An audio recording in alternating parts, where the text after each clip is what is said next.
ficar mais Bora! Isso aperfeiçoado. mesmo. Isso mesmo. Desculpa, tentei entrar, o computador caiu, reiniciei, mas estou de volta. Estou de volta aqui, não tem problema. O importante é a gente estudar. Eu vou compartilhar então a tela aqui e peço para que vocês me ajudem se novamente eu não estiver falando e não eu estiver falando e não estiver aparecendo a telinha, dá um alô aqui para a professora, me avisem, porque se não na telinha, fica ruim para vocês. Eu vou compartilhar aqui, a hora que compartilhar, ou eu vou deixar assim mesmo, deixa eu ver aqui, senão a gente deixa assim mesmo, eu vou conseguir enxergar qualquer coisa, eu chego mais perto aqui. Vamos lá, então. Eu estava falando para vocês da teoria do crime. Teoria do crime, ela serve para a gente identificar... Eu não estou vendo a tela. Ainda não vai aparecer. Qual conduta é considerada crime? A hora que eu disser que ela apareceu, eu falo para vocês. Só recapitulando o que eu estava dizendo agora há pouco, né? Como que eu sei que o sentido formal de crime está na lei? Está proibindo uma conduta? Está escrito na lei? É formal. Qual que é o sentido material?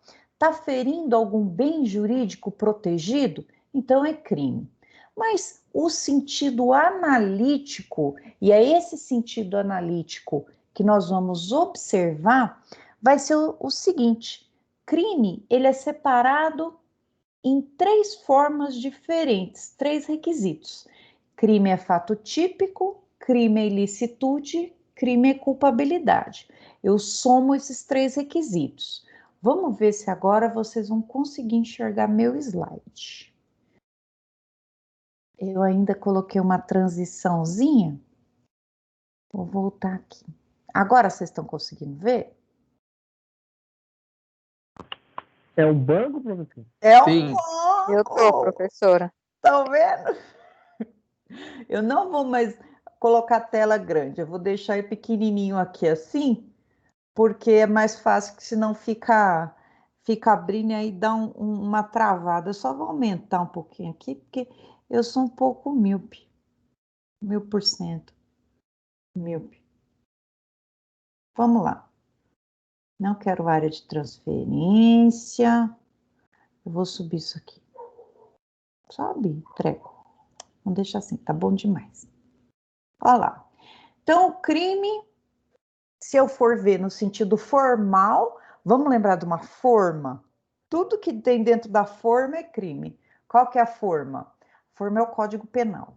Sentido material, está ferindo algum bem jurídico protegido, então é crime. Por exemplo, honra, vida, patrimônio, integridade física, dignidade sexual, patrimônio da administração pública. Mas o conceito mais importante, o mais difícil, é o conceito analítico. Ele não é difícil. O problema é que são muitas peculiaridades para a gente estudar, muitas coisinhas que a gente precisa aprender. Mas vai ficar fácil porque eu vou ilustrar para vocês de uma forma que vocês não vão esquecer. Aqui, ó, conceito analítico. Crime, então, é toda ação ou omissão. É o fato típico, ilicitude e culpabilidade. Fato típico. Não vou tentar arrumar agora. Fato típico, ilicitude e culpabilidade. Três requisitos para o crime. São três requisitos, então, para a gente falar do crime de forma analítica. E aí, para ficar bem mais simples para nós, vamos pensar no crime como se ele fosse esse banquinho aqui. Como se ele fosse esse banquinho. E por quê? Cada uma das pernas do banco representa um substrato do crime. Tal como um banco, se faltar esse substrato da direita, da esquerda ou do meio, faltando qualquer deles, o que acontece? O banco cai. Então, eu preciso da união dos três, eu preciso que haja tipicidade, fato típico, ilicitude e culpabilidade. Havendo os três, existe crime. Faltando um desses três, não existe crime. E nós aqui precisamos pensar de que lado que nós estamos. Professora, eu estou do lado da defesa, eu vou ser advogado. Você é advogado, eu estou do lado da defesa. Então, dessa forma, a gente precisa arrumar um jeito de derrubar esse banco. Tirar algum desses substratos do crime para que não haja crime e essa pessoa seja absolvida. Agora, se você disser, professora, eu estou do lado da acusação ou eu sou o juiz, então eu preciso montar esse banco com as 3 pernas para o crime se sustentar. Então, essa analogia que eu estou fazendo com o banco, vocês não vão encontrar em outro lugar. É só para mostrar para vocês que eu preciso que vocês entendam os 3 requisitos do crime para que ele possa existir. Faltando qualquer um deles, não tem crime. Então, vamos lá. E esse daqui, então, é o que aparece para a gente, é o jeito que aparece para a gente a teoria do crime nos livros, e aí a minha dica é, né? Tirem foto disso, tirem foto, copiem, faça alguma coisa para que vocês lembrem desse desenho aqui, dessa tabelinha, porque essa tabelinha aqui vai ser muito importante para a gente. Deixa eu ativar o mudo, que eu estou escutando uns chiados. Olha essa tabelinha aqui, pessoal. Nós vamos aprender... Maria, Não está aparecendo? não, é o que eu estou em teoria do crime, o conceito de forma material analítico. É? Já deve estar. Eu acho que todo mundo não está aparecendo para a gente, não. Então, não tem problema. Vamos para o banquinho agora. Espera aí. Eita, mas é hoje! Vamos de novo. Agora vocês estão vendo? Banquinho? Esse banquinho aqui? Sim. Eita! Bicho, me avisa, me avisa. Olha só, esse banquinho, então, vamos voltar. Eu falei para vocês que eu tenho 3 conceitos diferentes, mas para a gente o mais importante vai ser esse último, mais importante. Esse último eu estou representando por esse banquinho aqui de 3 pernas.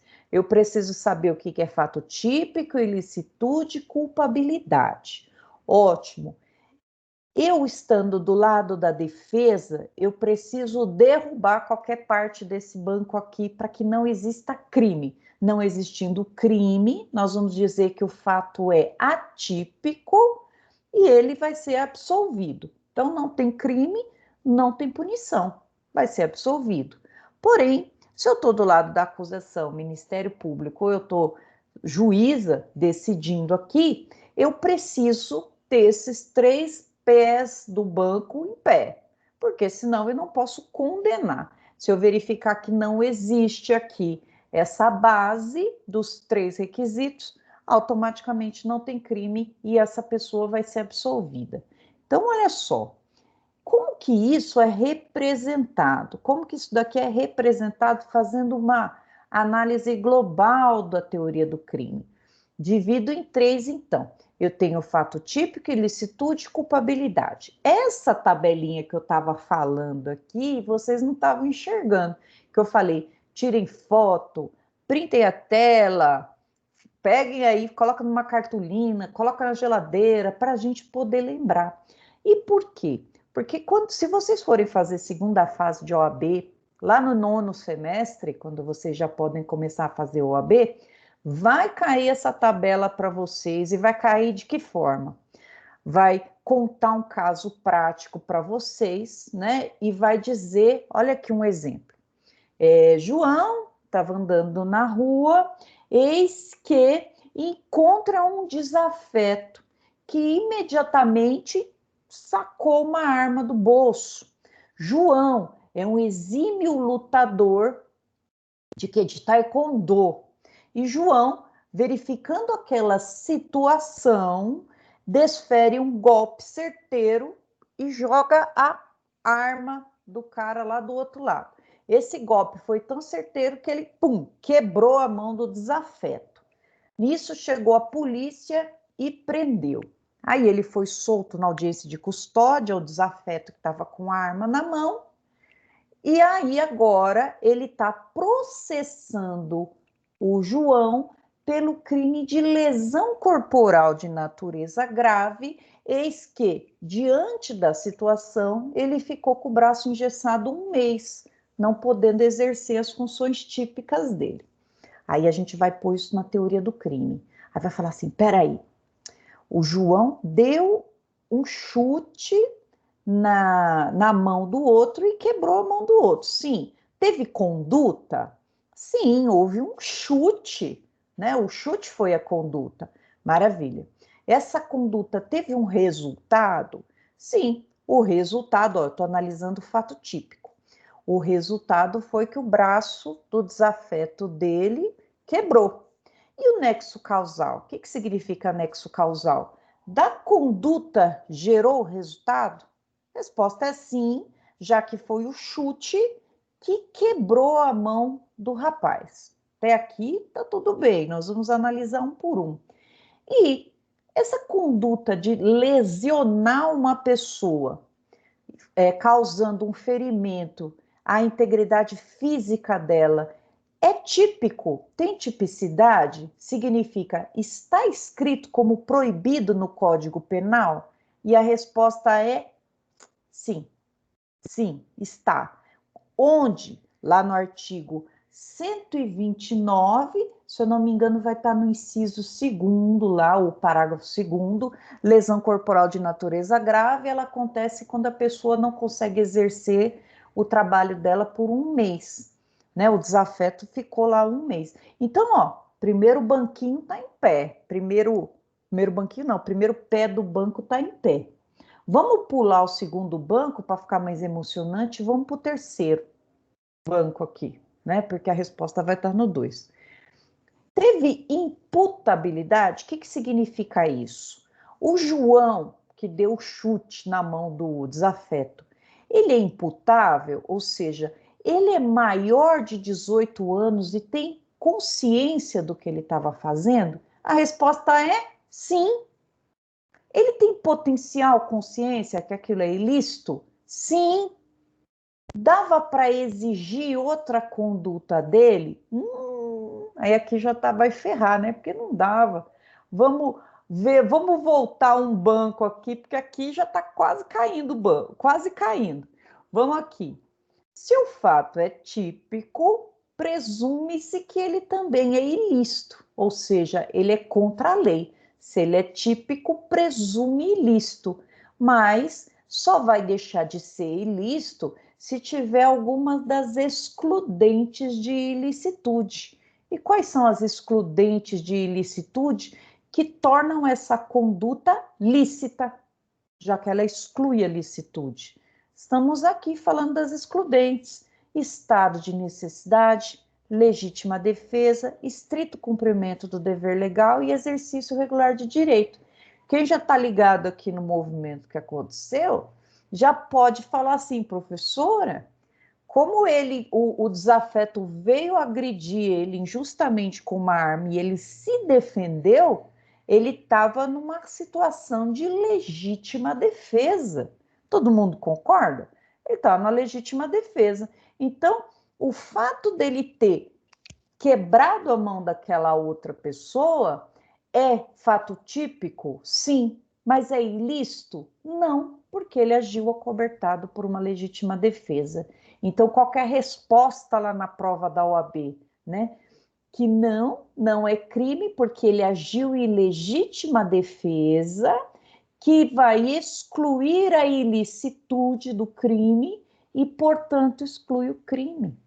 Então, vejam que a gente tem que, dentro desse quadrinho aqui da teoria do crime, encontrar qual que vai ser a nossa tese de defesa para defendê-lo. Vejam que o primeiro pé do banco ficou imóvel, mas o que caiu foi o 2º.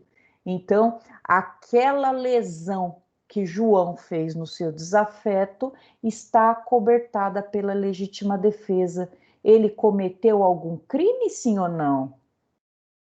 Não, já que ele estava em legítima defesa. Ele podia ter matado, o chute podia ter sido na cabeça, e o desafeto caiu, bateu a cabeça numa pedra no chão e morreu.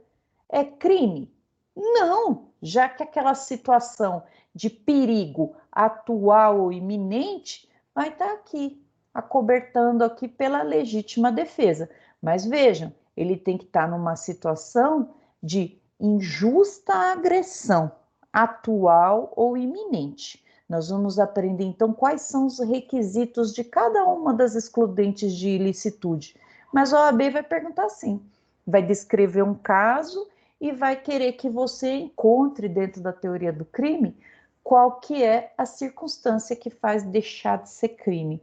Principalmente porque quando a gente faz essa prova, a gente sempre está atuando como advogado, né? Então, teoria do crime é isso. Eu explicar como que eu consigo defender uma pessoa de um crime. Beleza? Quer que eu volte? Conseguiram entender esse exemplo? Vamos tratar aqui. Se tiver alguma pergunta, pode falar. Vamos começar a nossa aula trabalhando essa primeira parte aqui, do fato típico. Então, hoje nós vamos ver conduta, vamos ver resultado, nexo causal e tipicidade. Se der tempo, a gente vai ver ilicitude, aqui até ilicitude, depois culpabilidade. Vamos lá.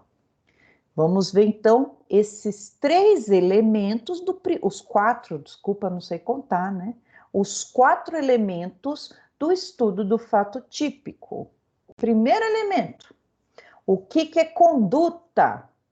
Conduta é o movimento corpóreo humano, positivo ou negativo, consciente e voluntário, dirigido a uma finalidade. Eu tenho, então, um movimento que vai ser guiado pelo meu cérebro. Ó, eu quero pegar essa garrafinha de água para beber. Vejam que é voluntário. Significa, é pela minha vontade que eu pego. Ou eu simplesmente vejo esse copo caindo e não pego. É o negativo. Eu deixo de fazer alguma coisa. Dirijo a uma finalidade. Eu deixo de fazer alguma coisa. A criança está quase caindo. Eu posso salvar, eu não vou fazer nada. Então vejam que essa conduta é uma ação sempre humana para que haja crime. Mas vamos pensar na seguinte situação. Estou eu lá na porta de casa, eis que passa um desafeto. Passa lá um desafeto na minha frente e eu grito pro Rex, pega! O Rex sai correndo, pega e arranca a perninha, sai com a perninha no dente.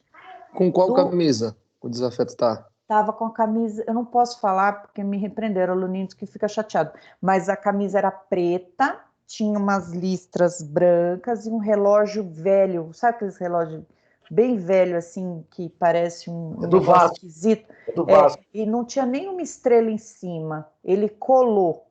É do Era uma Vasco. coisa, era assim, gente, uma coisa assim, uma camisa preta e branca, assim.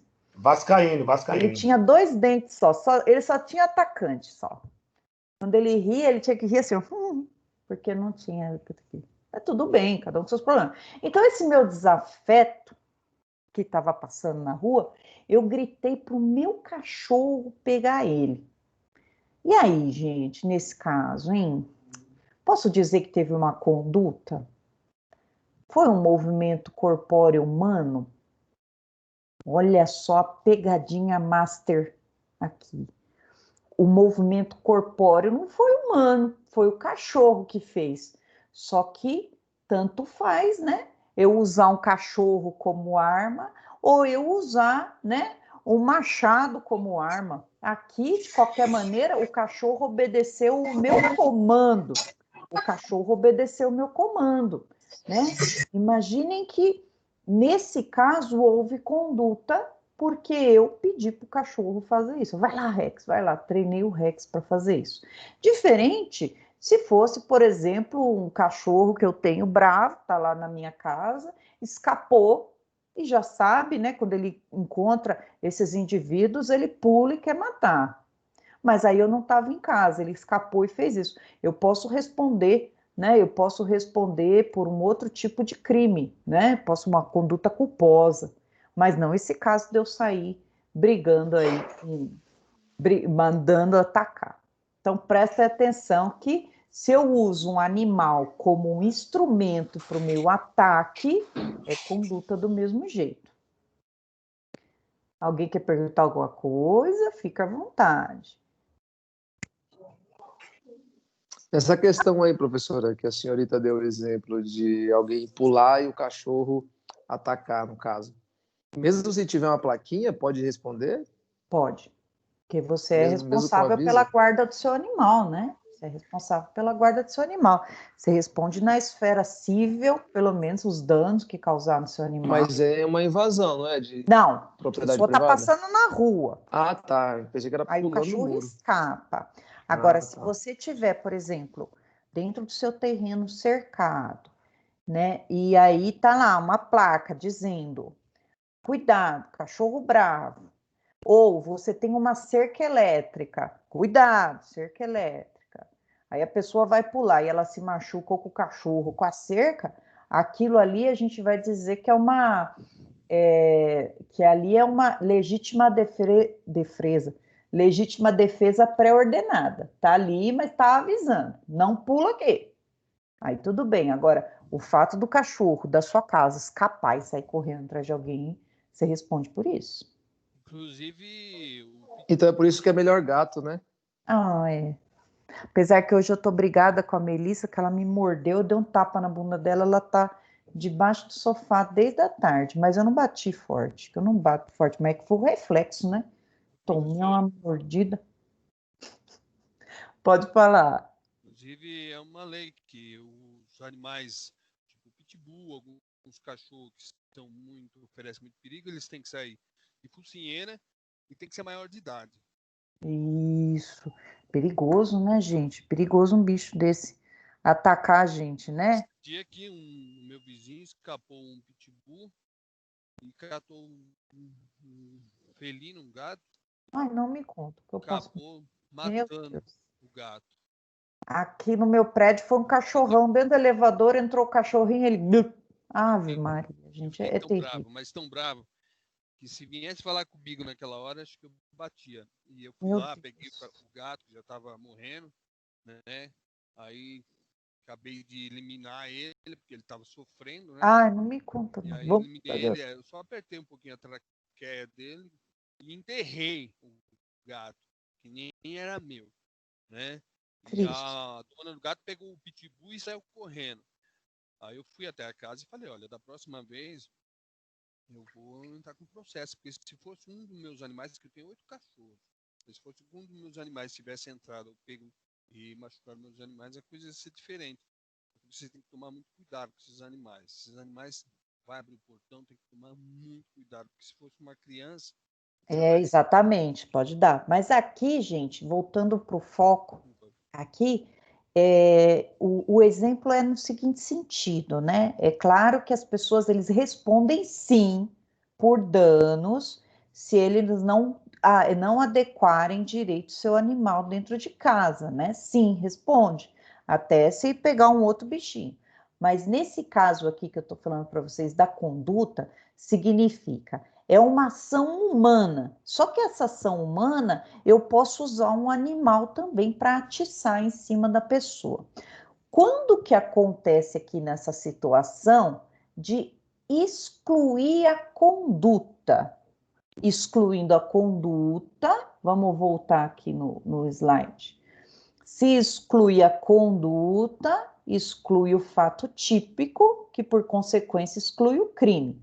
Sempre lembrando aqui, se está nessa risca, vai excluir o fato típico, que exclui o crime. Isso aqui é muito importante. Olha só, como que eu excluo então a conduta?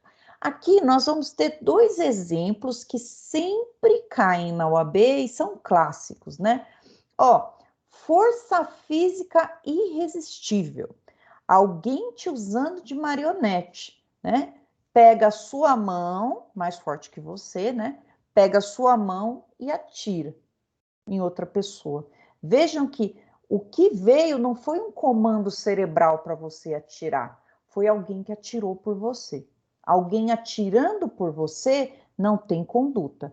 Quem vai responder por esse crime, quem atirou. Você foi mero fantoche na mão dessa pessoa. Então, prestem atenção, porque a OAB ela gosta de complicar a gente no seguinte sentido. Vamos voltar para o exemplo. Nessa conduta aqui, eu quero matar alguém, eu pego a mão de alguém, a mão de uma pessoa que eu quero incriminar pela morte, coisa de novela. Eu ponho a mão dela lá no gatilho e atiro. Pego minha filha e faço ela matar o pai. Tá, matei. Só que vai fazer o exame e a mão dela que vai ser ela que vai ser incriminada pela morte. Olha só. Ah, essa coisa de novela, é coisa de novela. Então, aquela pessoa foi vítima de uma força física irresistível. A força física irresistível está na conduta. E ela exclui o fato típico que exclui o crime. Maravilha. Só que vamos pensar em um outro exemplo. Vamos pensar que eu seja gerente do Banco Itaú e aí eu chego no banco para trabalhar e tem uma galera lá com um fuzil batendo no chão e fala assim: você é a gerente? Sim. Aí, nesse caso, eles falam assim: tem um pessoal nosso lá na sua casa e vai matar a sua família se você não abrir a porta do banco, se você não abrir o cofre, né? Nesse caso, eu saio correndo, pego a chave, vamos supor que eu tenho a chave, eu vou lá e abro. Percebam a diferença. Em um, foi uma coação física. Não usei a força cerebral e atirei. Alguém atirou por mim. Nesse caso do gerente do banco, a coação foi moral. Ele falou, ou você faz ou eu mato sua família. Aí eu fui e fiz. Dessa forma, exclui a conduta? Não, porque foi um movimento corpóreo, humano, positivo, consciente. Eu queria vontade, eu tinha vontade que aquele cofre abrisse para minha família não ser morta pelo assaltante e dirigido à finalidade, que eles levem embora as coisas e libertem minha família. Então, nesse caso, vai responder por crime? Não. Mas o que vai excluir nesse caso da teoria do crime? Vai excluir aqui, ó, a exigibilidade de conduta diversa. Dava para exigir que eu, como gerente do banco, pensasse assim, virasse e falasse assim: não, bandido, pode matar quem você quiser, inclusive eu, mas o patrimônio do Itaú vocês não mexem, porque o Itaú tem um Itaú de vantagens. Dá para exigir isso de mim? Não dá. Então, numa situação dessa, eu não tinha alternativa, não tinha como a lei me exigir outra conduta. Então, como eu tive a conduta, eu não vou responder porque vai excluir a culpabilidade, que por fim exclui o crime. Olha só, uma diferença bem sutil, mas se a OAB perguntar, onde que vai cair? Então, vamos estudando um por um. Aqui, então, ainda estamos falando de conduta. Lembrando, conduta é vontade. Eu estou fazendo e é o meu cérebro que está mandando eu fazer. O ato reflexo. O que é ato reflexo, gente? Sonambulismo, espasmo, susto. O susto, né? Você tá, por exemplo, num Alpe lá, igual aquele pessoal lá que morreu na cachoeira para tirar uma selfie. Nunca vou morrer disso. Eu nunca vou ficar na beira do precipício para tirar uma selfie, né? Mas o que aconteceu lá naquela hora? As duas amiguinhas, ou era um casal, não lembro, ficaram bem encostadinhos na pedra para tirar uma foto para postar. Eis que as duas caem. Mas vamos pensar numa situação dessa, em que as duas estão ali para tirar foto, eis que surge uma cobra no chão, um bicho, qualquer coisa, um se assusta e joga a outra do precipício. Viu? Ó, o ato foi reflexo, tomei um susto. Ó, no que eu tomei o susto, eu empurrei a outra e a outra caiu no precipício. Vou responder por homicídio culposo? Não, nós vamos aprender que a culpa é um descuido. Ali foi um ato reflexo, foi uma explosão. Pá! Ou, como é mais comum no ato reflexo, a pessoa vem te assustar. Aí você toma um susto e bate na pessoa. quebra 2 dentes da pessoa com o seu cotovelo. Tuf! Quebra. Isso daí tem mais nos manuais de direito penal, né? Esse ato reflexo. Assustou, tá! Quebrou uma costela do outro ou quebrou o dente da pessoa. Nesse caso, exclui a conduta, porque não foi um movimento voluntário humano, não foi da vontade humana, foi um espasmo, foi um reflexo. Então, beleza com a conduta? Preciso de um movimento corpóreo humano. O que exclui a conduta? Força física irresistível, ato reflexo. Sonambulismo, né? Eu sou sonâmbula, imagina. Aí acorda de manhã o marido lá, sem cabeça. Estava dormindo, não vi o que eu estava fazendo. Foi um ato reflexo. Imagina que triste, gente. Nossa, perigo. Beleza com a conduta? Estão me ouvindo? Tá tudo bem aí? Posso partir para o segundo substrato do crime? Vamos lá. Professora, Ação. Pode falar. mas aí no caso, como que comprova que a pessoa estava sonâmbula? Se, por exemplo, se ela mora, a mulher mora sozinha com A o gente vai marido. provar com um laudo técnico, né? Vai colocar um laudo técnico lá, vai provar, por exemplo, na cachoeira que tomou um susto e derrubou. Até você provar que de culposo para não ter crime, vai depender de prova, né? Dentro dos autos, testemunhas, né? Não é Entendi. tão simples assim. Ah, Mas a gente entendi. está dizendo situações que excluem. Aí, como que a gente prova? Vamos ter que ir lá para o processo tentar convencer o juiz, Ah, sim. Porque eu falei, senão fica muito fácil. O povo né? só matando o outro aí e fala que tá dormindo. Tem que ter, tá dormindo. Tô Ah, enchendo o bom. saco, né? Tem que ter, a pessoa tem que ter um diagnóstico disso, né? Não é assim tão simples, não, né? Ah, Vocês viram que mataram o Elias Maluco? Tava vendo aqui. Mataram o Elias Maluco. Vamos lá. Ação ou omissão? Que isso, professora? Ação ou omissão? Quando fala que a conduta, né? Quando a gente ainda está falando de conduta, veja, ela é praticada por ação ou omissão. Ação é um fazer, omissão, ação ou comissão, que está escrito aqui. Mas nós vamos ver ação e omissão. Aqui eu tenho palavras sinônimas. Ação é sinônimo de comissão. Ação é sinônimo de comissão. Pode aparecer tanto, essa ação foi comissiva, aí vocês já sabem que é uma ação, que é um fazer. O que é ação? É uma conduta praticada mediante ação positiva.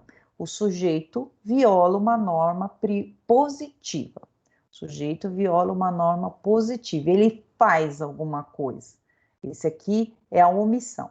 Aí eu coloquei um exemplo para vocês aqui da lesão corporal. Ofender a integridade corporal ou a saúde de outrem. Veja o verbo núcleo do tipo ofender. Ofensa à integridade corporal. A pessoa está ali com o bracinho dela inteira, eis que sofre um corte. Sofreu um corte, eu ofendi a integridade corporal. Enfio a faca na barriga, ofendi a integridade corporal. Tá vendo que é um fazer, é um ato positivo. Eu infringi essa norma que é proibitiva. Qual que é a punição aqui para lesão leve? Detenção de 3 meses a 1 ano, super leve. E a omissão? É muito fácil a gente pensar em condutas comissivas, né? Eu fazer, eu mato, eu furto, eu roubo. Agora, o que é uma omissão? Omissão, prestem bem atenção, não é simplesmente um não fazer, uma ação negativa. É não fazer o que a lei manda você fazer, né? Lembra lá do princípio da legalidade, que ele vai dizer que para ser crime tem que ter lei. Então, essa lei, ela pode mandar você fazer ou você não fazer. Nesse caso aqui, ó, ação negativa. O sujeito não faz o que deveria fazer. Violação de um mandamento. Ele devia fazer e não faz. Então, para existir crime omissivo, tem que estar na lei a obrigação de fazer e a pessoa não faz. Guardem isso. Porque senão, né, pô, omissivo, eu não mato ninguém, então quer dizer que minha conduta é omissiva? Não, a omissão ela só vai aparecer quando a lei manda você fazer e você não faz. E para que essa omissão... Oi, pois não? Oi, boa noite, a Verônica. Boa noite. Consegui entrar depois de um tempo. É que nem assim, eu fiz curso de brigadista e uma das coisas que a gente aprende no curso é, por exemplo, houve um acidente, alguma coisa, e você, né, tem o curso. Nós também não podemos nos omitir na hora do socorro enquanto não tem um socorro, né? Porque aí nós podemos responder também pela questão do treinamento, né?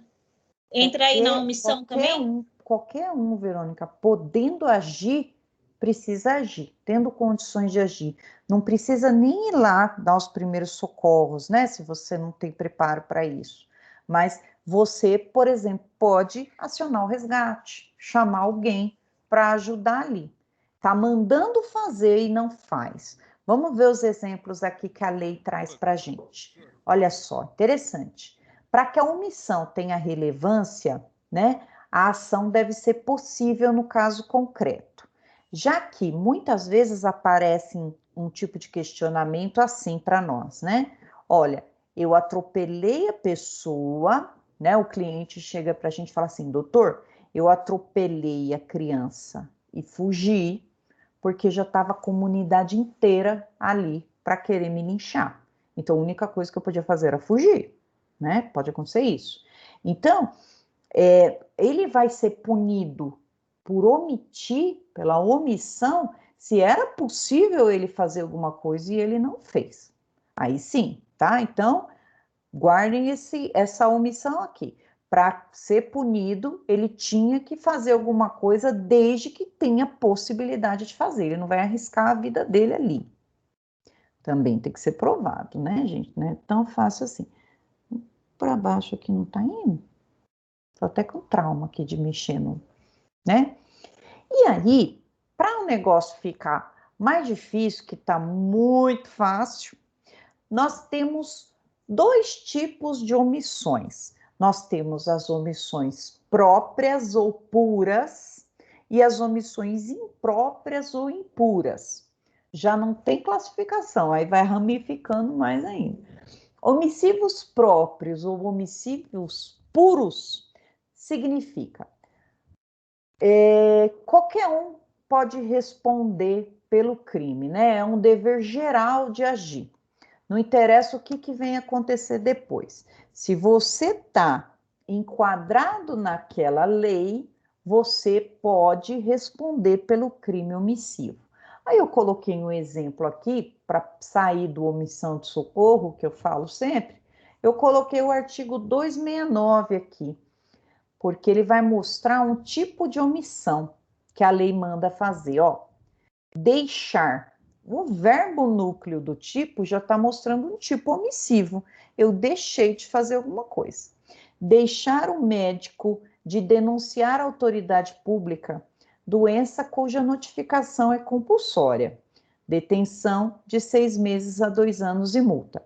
Essa lei está dizendo o seguinte, médico, apareceu aí alguém com uma doença de notificação compulsória, preenche toda a papelada aí, isola essa pessoa, porque isso pode pegar em todo mundo. Por exemplo, uma tuberculose. Tuberculose precisa ser notificada. E a pessoa tem que fazer um tratamento de 6 meses, ficar isolada, porque senão passa para todo mundo mesmo. E se o médico deixar, falar, não, é muita papelada, eu não vou ficar preenchendo isso. Vai embora, toma esses remédios aqui. Ele vai responder por um crime omissivo, porque ele deixou de fazer alguma coisa. Cadê aqui? Deixa eu abrir o Código Penal para mostrar a omissão de socorro para vocês. Deixa ele abrir aqui. Então, vocês vão ver a diferença dos omissivos próprios e omissivos impróprios justamente por isso.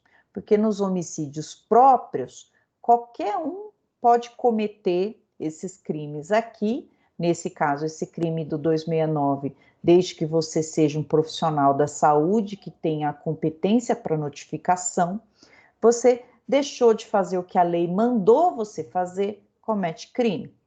Eu lembro que eu aprendi na faculdade o seguinte, que crime omissivo era um não fazer. Então, eu achava que omissão era simplesmente não fazer. Não caiam nessa cilada. Omissão é não fazer o que a lei manda você fazer. Então, deixa eu colocar aqui. É que eu já mostro a tela para você, tá? Aqui, 135. Eu estava em dúvida no número do artigo. Eu preciso ser presa para poder decorar artigo, gente. Você vai lá, os presos sabem todos os artigos de cor. E eu tô aqui, sem lembrar. Aqui, 135. Olha só, outro crime omissivo próprio. Acho que vocês já estão vendo. Deixar de prestar assistência quando? Quando possível fazê-lo. Olha aqui, deixar de crime omissivo. Sem risco pessoal, quando é possível fazê-lo, o quê? Prestar assistência sem risco pessoal a criança abandonada ou extraviada, ou a pessoa inválida ou ferida. Então, vejam, não é só em acidente que tem omissão de socorro, não. Criança abandonada, pessoa inválida ou ferida, ao desamparo ou em grave e iminente perigo. Não pedir, nesses casos, socorro à autoridade pública. Pena de 1 a 6 meses e multa. A pena é aumentada de metade se a omissão resulta lesão corporal ou morte, lesão corporal de natureza grave e triplica se tiver morte. Então, olha só a omissão de socorro. Deixar de ajudar, deixar de prestar uma assistência quando é possível você fazer. É um crime omissivo. Cabe para todo mundo? Para todo mundo, tá? Para todo mundo. Se eu não consigo fazer, eu tenho que pelo menos chamar a polícia, chamar o resgate, chamar bombeiro, chamar quem for. Esse aqui é a omissão de socorro, só para que eu acho que muita gente já pensa logo nesse artiguinho, então vou mostrar ele para vocês. Então, esses são os crimes omissivos, próprios ou puros. Deixa eu voltar agora para o slide. É bom que eu coloco umas condutas dessa e pergunto na prova se é omissivo próprio ou se é omissivo impróprio. Aí vocês vão lembrar dessa aula aqui, com certeza. Então, eu já dei esse crime para vocês, né? Olha lá, omissivo próprio ou puro. E o outro? Omissivo impróprio ou comissivo por omissão. Esse aqui significa, né? Todos os crimes que são por ação, ou seja, todos os crimes do Código Penal que são comissivos, que eu preciso de uma conduta, né? Eles podem cair nessa classificação aqui. Quando? Quando alguém que deveria agir não age. Então, o Código Penal vai selecionar 3 tipos de pessoa que tem que agir para evitar um resultado. Se ela não agir, ela vai responder pelo crime. Vamos lá aqui, e aí eu vou pegar aqui na OAB, eu vou pegar aqui, deixa eu só ver se eu acho. Peraí.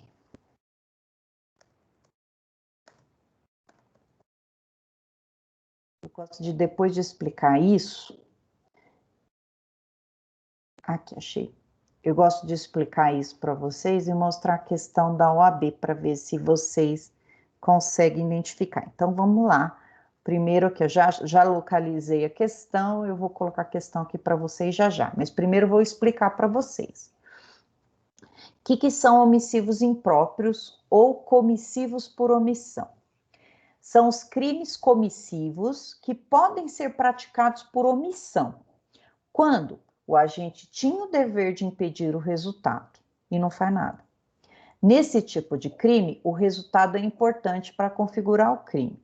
Exemplo, mãe que se omite a relação sexual da filha menor de 14 anos com o padrasto responde por estupro.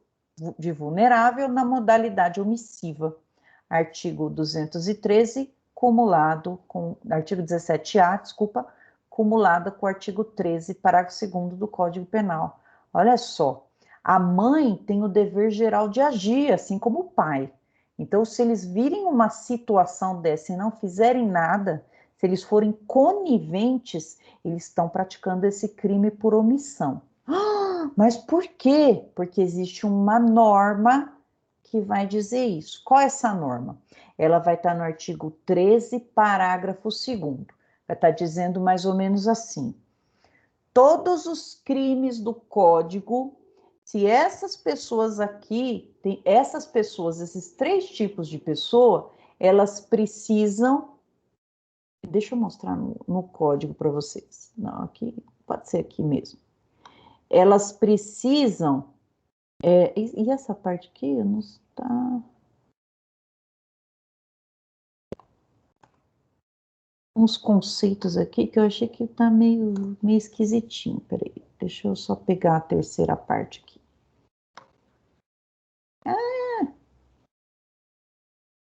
Aí que nesse último eu vou pôr o slide. O slide não, Calma aí. Então, vamos lá. Essas 3 pessoas têm a obrigação de evitar o resultado. Vamos ver quem são. Tá aqui o artigo 13, quem quiser copiar, quem quiser me acompanhar com o código na mão, ele vai estar no artigo 13, parágrafo 2º. Então, quem são essas pessoas que têm o dever de agir? Aqui, ó. Quem tem, por lei, a obrigação de cuidado, proteção ou vigilância. Quem que tem por lei? Vários, né? O pai e a mãe têm dever de cuidado, proteção e vigilância.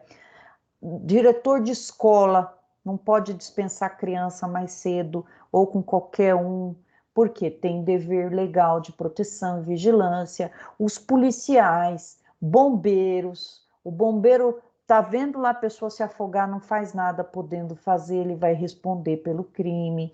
Então, quando a lei diz que alguém tem o dever de cuidado, se essa pessoa se omite, ela comete um crime na modalidade omissiva. Não confundam com crime culposo, quando não tem intenção.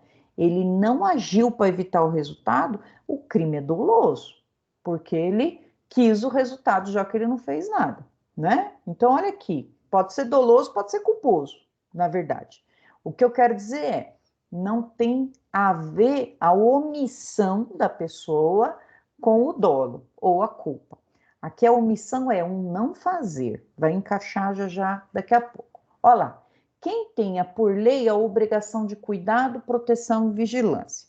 Vamos pensar que eu tenho um bebezinho de 2 anos e eu fico assim, não aguento mais essa criança, faz muita bagunça, me enche o saco, deixo essa criança sem comer. Eu omito o meu dever de alimentar meu próprio filho. A lei manda eu alimentar e eu não alimento. Essa criança, então, vai ter uma morte por inanição, já que eu me omiti do cuidado. Eu vou responder por homicídio? Sim, homicídio, já que eu deixei de cumprir meu dever de cuidar dessa criança.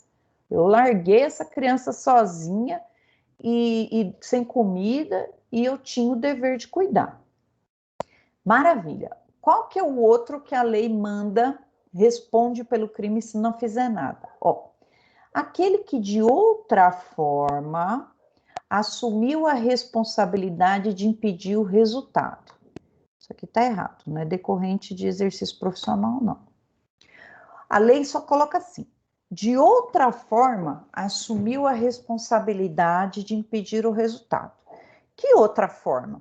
Como no inciso 1º está falando que é obrigação de lei, nesse segundo inciso nós vamos falar que é uma obrigação contratual. Pode ser contrato verbal ou pode ser contrato escrito. De outra forma, que não é legal, pode ser contratual. Exemplo, eu sou contratada para vigiar uma piscina particular, salva-vidas particular. eu tenho uma relação trabalhista com a piscina, com a piscina não, com a segurança das pessoas. Então, se em vez de eu tomar conta das crianças, eu ficar lá só comendo torresmo e eu me descuidar, as pessoas que se afogam ali, eu respondo pelo crime de homicídio. Maravilha. Eu aqui, outra forma de assumir a responsabilidade. A minha irmã fala, Marisa, eu vou sair, tem como você cuidar da minha filhinha? Vejam, outra forma eu assumi. Eu tenho obrigação de lei com a minha sobrinha? Nenhuma. Mas se me transferirem essa responsabilidade e eu aceitar, eu tenho obrigação de garantir aquela criança. Olha só, gente. Então, quando alguém quiser deixar as crianças com vocês, lembrem dessa aula, né? Fala, olha, eu não posso, porque de acordo com o artigo 13, parágrafo 2º, inciso 2, eu não posso cuidar do seu filho. Olha que legal, gente. Né? Os irmãos da gente vão pedir para cuidar de sobrinha aiada, vocês já usem aqui o artigo 13, parágrafo 2º, inciso 2, já que você assumiu uma responsabilidade de impedir resultado de qualquer outra forma. Falou que vai cuidar, então você vai cuidar. Mesmo que se for só um minutinho, mesmo que se for um minutinho, você tem responsabilidade. Pode falar. Aqui eu não vou contar nunca esse artigo para ninguém, porque sou eu que peço. Então, não fala nada, fica na sua. Mas cobra, né? Deus o livre, né? Mas se eu com fio de cabelo a menos, a gente já manda prender. Olha lá. Depois, 3. Com o seu comportamento anterior, criou risco da ocorrência do resultado.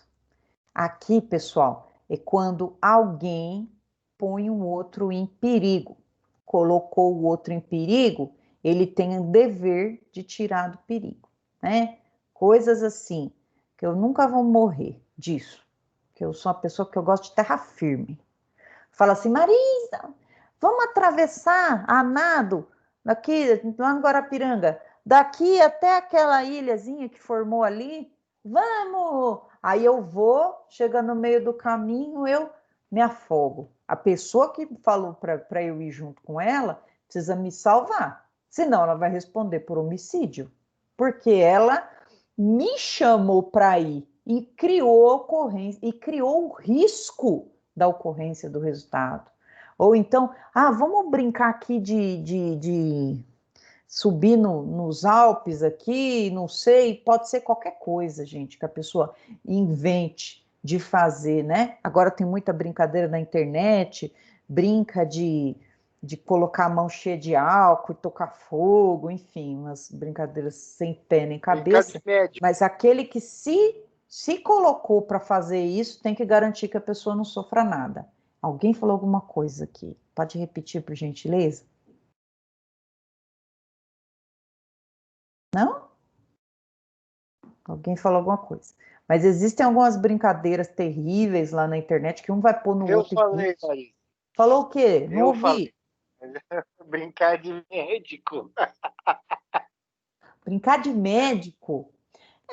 Podia brincar, né? A gente brinca de tirar, enfiar um alicate dentro da sua garganta e tentar puxar seu esôfago, né? Mas depois não deixar você se machucar, não é, Jean?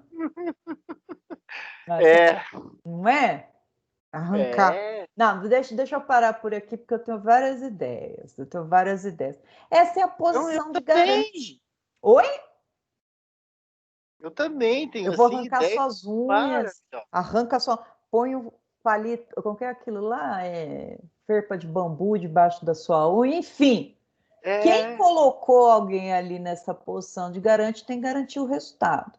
E aí a gente tem um caso famoso disso, né? De um empresário muito rico, eu não posso dizer quem é, já que estamos gravando aqui, que o filho desse empresário muito rico levou a namorada para um passeio maravilhoso de helicóptero e ele falou para ela assim, vamos pular aqui, a gente vai nadando até a ilha. Ele pulou, só que ele olhou, cadê a menina? Morreu, né? Morreu afogada ali, não conseguiu chegar até o outro lado da ilha. Nesse caso, ele tinha o dever de garantir a sobrevivência da pessoa. Olha que tragédia, né? Então, posição de garante. Então, vocês entenderam aqui o que é o homicídio próprio, o omissivo próprio e omissivo impróprio. Agora, eu vou compartilhar com vocês aqui uma questãozinha da OAB. Deixa eu compartilhar a tela aqui. Uma questãozinha da OAB, e aí vamos ver se tem a ver com o que eu estou explicando e se vocês conseguiram entender aqui a jogada. Deixa eu ver se... Acho que vocês estão vendo, né? Vamos lá. Deixa eu ver quanto que esse exame foi. OAB 2019, exame unificado de primeira fase. Eu acho essa questão bem interessantezinha, fácil. O legal é assim, agora vocês vão ter que vão poder responder fácil, porque acabaram de ver. Então vejam a importância de vocês relembrarem esse instituto, porque vocês vão precisar daqui a pouco. Então vamos ler junto comigo, ó. Começa aqui. Vixe, tá uma letra clarinha, vou chegar perto aqui. Davi, em um dia de sol, levou sua filha Vivi, de 3 anos, para a piscina do clube. Enquanto a filha brincava na piscina infantil, Davi precisou ir no banheiro, solicitando então que a sua amiga Carla, que estava no local, ficasse atenta para que nada de mal ocorresse com Vivi. Carla se comprometeu a cuidar da filha de Davi. Até aí, né? Naquele momento, Vitor assumiu o posto de salva-vidas da piscina. Carla, que sempre fora apaixonada por Vitor, começou a conversar com ele e ambos ficaram de costas para a piscina, não atentando para as crianças que lá estavam. Vivi começa a brincar com o filtro da piscina e acaba sofrendo uma sucção que a deixa embaixo da água por tempo suficiente para causar seu afogamento. Davi, que é o pai, né, da Vivi, vê quando o ato acontece através de uma pequena janela do banheiro do local, mas o fecho da porta fica emperrado e ele não consegue sair. Vitor e Carla não veem o ato de afogamento da criança, porque estavam de costas para a piscina conversando. Diante do resultado morte, Davi, Carla e Vitor ficam preocupados com sua responsabilidade penal e procuram um advogado, esclarecendo que nenhum deles adotou comportamento positivo para gerar o resultado. Considerando as informações narradas, o advogado deverá esclarecer o quê? Me digam, galera, aqui, vamos olhar as opções aqui e vamos ver se a gente acertaria essa questão na OAB. Fecha aqui. Não consigo fechar, mas vamos lá, vida que segue. Carla e Vitor poderão responder por homicídio culposo, já que podiam atuar e possuíam obrigação de agir na situação? B. Davi apenas poderá responder por homicídio culposo, já que era o único com dever legal de agir por ser pai da criança. Ou C. Davi, Carla e o Vitor poderão responder por homicídio culposo, já que os 3 tinham dever de agir. Vitor apenas poderá responder pelo crime de omissão de socorro. Lembrando que o Vitor é o salva-vidas, né? Davi é o pai, o corno, né? E a Carla é a menina, é a moça que conversa com o Vitor. Letra A. Carla e Vitor apenas responderão por homicídio culposo, já que podiam atuar e possuíam obrigação de agir na situação. Pedrinho já falou letra A. O que mais, galera? Eu acho que é a C. C. Davi, Carla e Vitor vão responder por homicídio culposo? Eu também acho que é a C. Resposta correta. A, galera. Parabéns, Pedro. Parabéns. E por quê, galera? C, professora. É a A. Por quê? Acho que é C. Quando o pai... Olha aqui, gente. Como que o pai pode ser responsabilizado? Primeiro, ele estava preso dentro do banheiro. Olha aqui, ó. Cadê? Ó. Davi vê quando o ato acontece através de uma pequena janela do local, mas o fecho da porta fica emperrado e ele não consegue sair. Ele conseguia fazer alguma coisa? Não. Estava se matando lá no banheiro para sair. E a partir do momento que ele saiu e deixou a responsabilidade para Carla, era a Carla que tinha que inventar o resultado. Estou indo no banheiro, fulana. Fica com meu filhinho? Fico. Acabou, se eximiu de responsabilidade. Ele podia ter voltado depois de meia hora. Foi no banheiro, foi comer um lanche. Quando ele voltou, a filha tinha morrido. Quem que é responsável? Quem tinha ficado com a criança. Lembra que eu falei para vocês, se alguém quiser deixar uma criança com vocês, vocês falem que pelo artigo 13, parágrafo 2º, inciso 2, a linha B, vocês não iam ficar com a criança? Porque a responsabilidade é de vocês. Tanto a Carla como o salva-vidas tinham o dever de evitar o resultado. Então, eles vão responder por homicídio. Parabéns, Pedro. Vão responder por homicídio. Pedro já acertaria essa questãozinha no OAB. Mas é uma pegadinha feia aqui, né? Deixa eu te falar uma coisa. Por exemplo, que nem nós que trabalhamos na creche. O pai deixa lá o filho conosco, com as professoras. Aí acontece alguma coisa, a criança morre. Então, quem responde somos nós. Sim. Vocês que têm a responsabilidade. Mesmo que a gente tenha feito tudo para poder... Então, como que funciona isso aí, por exemplo? Vamos dizer que... na hora do sono, né? Que nem lá, vamos dizer que nem minha turma Verônica, ano passado. vocês só vão responder por omissão. Se vocês foram omissos. Vocês não estavam nem aí, deixaram a criança lá, a criança vomitou, engoliu o próprio vômito, não tinha ninguém olhando. Nesse caso, mas você concorda comigo? É complicado, porque, por exemplo, a professora vai estar lá na sala, vai dizer o que ela viu, e não tem câmera na sala. O pai vai dizer o que ele pensa. Como que fica mas aí é prova, né? Pô, imagina, uma professora só cuidando de 20 crianças. 25, ano passado, cuidava de 25. Diferente o caso de ter uma criança ali, aí deixa o portão da creche, a criança sai. Né? Tem que ver que pode ser também uma fatalidade, uma morte súbita, mas o que tem que deixar claro é que se fosse com a mãe, ali no caso, a criança não morreria, vamos supor. E a mãe com 25 crianças, né? Então, no caso concreto será que a professora, em vez de estar cuidando da criança, ela largou as crianças sozinhas? É isso que vai provar. Provando que estava ali e que fez de tudo, não responde. Entendeu? Então, aqui, esse ato omissivo que a lei fala você tinha que evitar o resultado, a obrigação era sua de cuidar. Você não cuidou, você foi displicente, não estava nem aí, você vai responder. Sabe por que eu estou te perguntando isso? Porque, assim, eu vou falar, né, casos que nem nós lá, hora do sono não tem professora para todas as salas. Então, você tem que ficar olhando 2 salas. Aí, nesse caso, a diretora vai responder.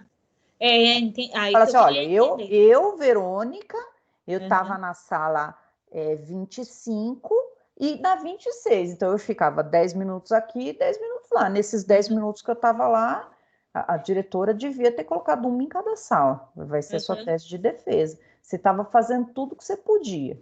Mas aí, no caso, né? Vamos pensar não em você, vamos pensar na cliente.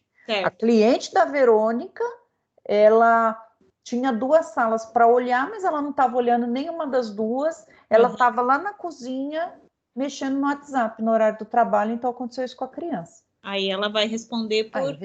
Ela responde. Entendeu? Ela tem o dever de garantir. De outra forma, assumiu a responsabilidade. A criança está na sua responsabilidade. Mesma coisa na hora de entregar as crianças. Vocês podem entregar a criança para qualquer um na hora que vai embora? Não pode. Né? Não pode. Tem que entregar para os pais ou alguém que eles falem, olha, deixa por escrito. Isso, com documento e tudo. E, por exemplo, pais separados só não pode entregar para uma das partes se tiver uma ordem judicial. Porque os 2 têm a mesma responsabilidade. Maravilha. Agora, se chega uma pessoa X lá e fala, eu vim buscar a Mariazinha. Acabou. De jeito nenhum. Aí tá ferrado. De Então, jeito maneira. por que não pode, né, gente? Porque está na lei. Está na lei aqui. Nesse caso, a escola tem obrigação legal de cuidado, proteção e vigilância.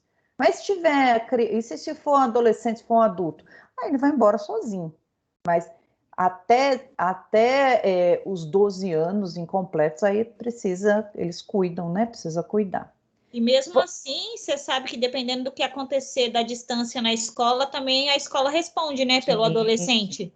Responde. É por isso Então, que eles ficam bravos quando ninguém dispensa ele cedo. Mas é que eles não sabem o BO que dá se dispensar cedo e acontecer alguma coisa. Podia fazer que nem eu fazia, né? Falava para minha mãe que eu estava com dor de barriga e não ia. E mandava ir buscar, né? Não, já nem ia para a escola. Eu não fazia isso, não. Né? Chorava. Então, deixa eu colocar aqui, eu vou colocar aqui assim para a gente ter, que eu vou deixar esses slides para vocês, eu vou colocar aqui. Questão da OAB. O Pedrinho acertou. Pedro é o neto que eu não tive, né, gente? Que esse menino... Ixi, ficou horrível isso aqui, gente. Não vou colocar, não. Vocês vão ficar sem, tá? Tô nem aí. Depois, eu vou deixar aqui, depois eu formato aqui para vocês, tá? Só para nós não perder o fio da meada. Continuando aqui. Sujeitos da conduta. Aqui, quando a gente vai tratar os sujeitos da conduta, eles têm nomes específicos. Vamos lembrar o que é conduta? Ação ou omissão, ação ou omissão positiva ou negativa, voluntária, dirigida a um fim. Ação ou omissão humana, dirigida a um fim. Maravilha. Como que a gente chama aquele que pratica a conduta? Ele vai ter vários nomes dentro do direito penal, né? Agente, esse agente é junto, tá? Porque está tratando de uma pessoa. Se for agente, nós é separado. Agente, mas aqui é o agente, condenado, réu, indiciado, detento, corintiano, acusado, delinquente. Da Atena falou vagabundo, não sei o quê. Também tem mais, reeducando, apelado, dependendo da fase que você está no processo, ó, como que começa? Primeiro começa a gente chama de preso, for preso em flagrante. Inquérito policial, a gente vai falar investigado. Terminou o inquérito, indiciou, indiciado. Foi para o processo, recebeu a denúncia, denunciado. Depois, denunciado, recebeu a sentença, sentenciado. Depois, apelou, apelado. Depois de apelado, teve a condenação, condenado. Somente aí a gente chama de réu, tecnicamente, condenado. Olha lá, preso, recluso, quando está preso, detento, criminoso, delinquente, ou também reeducando. Aí ele saiu da cadeia, egresso do sistema penitenciário. Vamos continuar aqui. E a pessoa que sofre o crime, sujeito passivo, vítima, como que nós chamamos? Nós vamos chamar, né, de a vítima, né? Quem vai ser essa vítima? Nós vamos chamar, vai ser o ser humano, aqui não tem nome, só vamos chamar de vítima só, né? Ser humano, pode ser a coletividade de pessoas, ou o Estado, ou pessoa jurídica. Então, uma vítima, por exemplo, de estupro. O estupro vai determinar da vítima, beleza. Só que além dessa vítima, que é o sujeito passivo imediato, que é a titular do bem jurídico integridade sexual, junto com ela eu tenho outro sujeito passivo que nós chamamos de sujeito passivo constante ou imediato. É o Estado, Estado-federação. Lembra que a gente aprendeu em direito constitucional ontem, que a gente fala Estado querendo dizer federação. Estado-federação. Porque as normas do direito brasileiro foram violadas. Então, a lei foi violada, o Estado está sendo violado, juntamente com a vítima. Então, toda vez sofreu um patrimônio, essa pessoa do patrimônio violado, levou a carteira, está sendo vítima juntamente com a lei, com o Estado, está sendo vítima. Então, sempre ele vai ser vítima. Mas não precisa só ser o ser humano e o Estado vítima. Também toda uma coletividade pode ser vítima. Crime ambiental. Toda coletividade é vítima do crime ambiental. Todo mundo está sofrendo com o ar, né, o ar poluído. Ou então, no caso de tráfico de drogas, toda uma coletividade sofre com o tráfico de drogas, né? Já que com o tráfico de droga vão ter bastante usuários aí parecendo zumbis, assaltando a gente na rua para ter dinheiro para comprar mais drogas, né? Então toda a sociedade sofre. Nós não temos um sujeito passivo determinado. Ou também, né, uma pessoa jurídica pode ser vítima de crime? Sim, pode ser vítima de vários crimes. Vou lá e furto o Extra hipermercados. A pessoa jurídica está sendo vítima de crime. Pode ser vítima até de crime contra a honra. Ela pode sofrer tanto calúnia como difamação, já que a calúnia significa dizer que a empresa está cometendo um crime, um fato criminoso. E a difamação é você falar que ela está cometendo um fato diferente do crime, né? Já que eu posso falar assim, o quê? Aquele posto de gasolina ali só serve para lavagem de dinheiro, né? O posto XYZ, ele só serve para lavagem de dinheiro. Quem é dono desses postos de gasolina é traficante, então ele lava dinheiro ali para justificar o patrimônio dele. Vejam que vai ficar com uma má fama e lavagem de dinheiro é crime. Se eu disser que ele está cometendo esse crime, a pessoa jurídica foi vítima de uma calúnia. Ou, por exemplo, injúria. Injúria não vai sofrer nunca, porque injúria é o que você sente no seu coração. Pessoa jurídica não tem coração, né? Mas difamação pode sentir. Quando? Por exemplo, quando a Dolly Guaraná ficou falando que a Coca-Cola era feita de cocaína. Então, feriu a imagem da empresa Coca-Cola quanto ao que os outros vão pensar acerca dela. Dizer que Coca-Cola é feita de uma substância tóxica, né? Então, o que é isso, né? Agora, injúria, né? Injúria é um crime contra a honra que vai ferir o que você pensa de você mesmo, né? Chega para você e fala, sua burra, gorda, chata, você vai derrubar a sua autoestima. Então, o que você pensa de você. Diferente da calúnia e da difamação, que é o que os outros pensam de você, seja crime, seja fato diferente de crime. Então, a pessoa jurídica não tem como sofrer o crime de injúria, já que ela não tem honra subjetiva, ela não pensa nada dela mesma, porque ela é um ente só ideal, só existe na lei, né? Só existe para efeitos legais. Então, a pessoa jurídica pode ser vítima de crime? Sim. Pessoa jurídica pode ser sujeito ativo de crime? Sim, para crimes ambientais. A nossa lei ambiental vai dizer que a pessoa jurídica pode cometer crime, sim. Inclusive, a pena que pode ser aplicada na pessoa jurídica é até a pena de morte da pessoa jurídica. O juiz pode fechar essa empresa para sempre.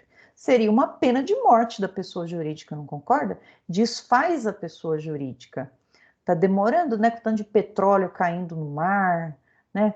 Tanto de poluição que nós temos por aí, eu nunca vi uma pena de morte de pessoa jurídica. Quero viver para ver, principalmente quando destrói os animais, né? Quando devasta a natureza. Vamos continuar aqui mais um pouquinho, pessoal? E aí a gente vai embora sem intervalo para a gente poder continuar nossa aulinha e a gente termina uma meia horinha mais cedo, para compensar. Maravilha. Então, nós falamos já da conduta, falta falar do resultado. Depois nós vamos falar do nexo causal e da tipicidade. Eu acho que o nexo causal não dá tempo, porque é muita coisa, mas dá para falar do resultado. Essa classificação aqui, nem todos os crimes têm, nem todos os crimes têm. mas é importante a gente saber o que significa resultado. O resultado, pessoal, ele quer dizer quanto ao mundo exterior. Qual que é a modificação causada pela conduta, mas diferente dela? A conduta causou alguma coisa. Qual foi o resultado dessa conduta? Atirei, o resultado apareceu ali, foi a morte. Às vezes, pessoal, nós temos uma situação de resultado. Às vezes, a lei nem precisa do resultado. A lei não precisa do resultado. Mas, quanto ao resultado dessa conduta, nós podemos mostrar aqui para vocês o artigo 14, que ele é muito interessante. Vamos lá, isso aqui não cai, isso aqui despenca na OAB. Deixa eu só ver aqui até onde ele vai. Crime impossível, crimes materiais. Tá, é isso que eu quero. Fui eu mesmo que fiz o slide, mas eu fico desorientada aqui. Vamos lá, prestem atenção. Aqui eu copiei e colei o artigo 14 do Código Penal e ele vai falar sobre resultado. Disse o crime. O que é crime consumado? Consumado, quando nele se reúnem todos os elementos de sua definição legal. Então, o que é crime consumado? Quando na conduta se reúnem todos os elementos da definição legal. Vamos para o código descobrir o que é elementos de definição legal. Eu acho que devia ser mais fácil eu fazer essa transição aqui para vocês. Vamos para o código. Vamos pegar um artigo qualquer. A partir do artigo 121, que é a parte especial do código. Olha lá, aqui, pode ser infanticídio. Olha o artigo 123. Matar, sob a influência do estado puerperal, o próprio filho, durante o parto ou logo após. Quando esse crime vai ser consumado, vamos lembrar o que está escrito lá no artigo 14. Quando nele se reúnem todos os elementos da definição legal. Quais são os elementos da definição legal do crime de infanticídio? Matar, tirei a vida. Qual outro elemento? Tem que estar sob a influência do estado puerperal, não pode estar nas faculdades normais, tem que estar naquela ebulição de hormônios que a mulher tem assim que tem um bebê. O filho tem que ser dela, ou ela ter certeza que aquela criança é dela, né? Porque ela pode matar o filho de outra dentro da maternidade, já que todos os filhinhos são iguais, né? Todo joelhinho. Quando? Que momento? Durante o parto ou logo após. Tá vendo que se tiver dentro da conduta todos esses elementos aqui, eu tenho um crime de infanticídio. Vai ter todos esses elementos. Então, a criança, ó o movimento, a criança nasceu da mãe, aí ela torce a cabeça, matou. Ela está sob a influência do estado puerperal, ela não está normal. Então, ó, ela matou o próprio filho durante o parto, logo após, sob a influência do estado puerperal. Eu tenho um crime consumado? Sim, reuniu todos os elementos. Mas e quando ela está ali, ó, querendo matar a criança, vem alguém, segura ela e pega a criança? Nesse caso, teve todos os elementos da definição legal? Me ajudem. Tem alguém aí?